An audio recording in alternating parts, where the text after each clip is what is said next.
आणि आता संभाजीनगरमधून मोठी बातमी समोर येते। संभाजीनगरमध्ये सकल मराठा समाजाचा जन आक्रोश मोर्चा सुरू झालाय।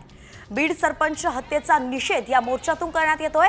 देशमुख कुटुंबांसह जरांगे सुद्धा या मोर्चामध्ये सहभागी होणार असल्याचं कळतंय। तर संभाजीराजे, आमदार सुरेश धस, आमदार प्रकाश देशमुख, आमदार संदीप क्षीरसागर हे देखील या मोर्चात सहभागी होत आहेत। संभाजीनगरमध्ये पोलिसांचा चोख बंदोबस्त तैनात करण्यात आला आहे।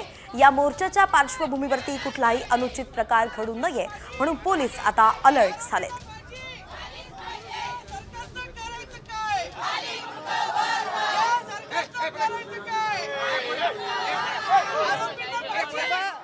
लोकांनी सर्व महिलांनी आलंच पाहिजे, कारण एका महिलेचं दुःख एक महिला समजू शकते।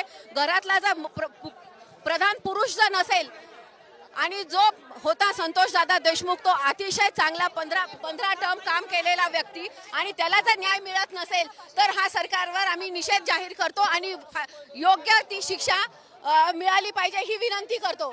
फुले शाहू आंबेडकरांच्या महाराष्ट्रामध्ये जर एवढी माणुसकीला काळीमा फासणारी घटना घडत असेल आणि त्याला न्याय मागायसाठी जर लाखोच्या संख्येने रस्त्यावर उतरावं लागत असेल तर याच्यासारखी लाजिरवाणी गोष्ट कोणतीच नाहीये। जर गृहमंत्र्याला आणि मुख्यमंत्र्यांना थोडीशी जर काही वाटत असेल तर त्यांनी या आरोपींना तात्काळ फाशी दिली पाहिजे। न्याय नक्कीच मिळाला पाहिजे। अतिशय हिंस्र पद्धतीने एखादा हिंस्र प्राणी सुद्धा आधी नरडीचा घोट घेऊन नंतर प्राणी खातो, पण इथं माणसाला सुद्धा अतिशय निर्दयीपणे मारलेला आहे। तर स्वर्गवासी संतोष देशमुख यांना न्याय मिळाला पाहिजे। आरोपीला फाशीची शिक्षा ही नक्कीच झाली पाहिजे आणि यासाठीच आम्ही संभाजीनगरवासी रस्त्यावर उतरलेलो आहोत।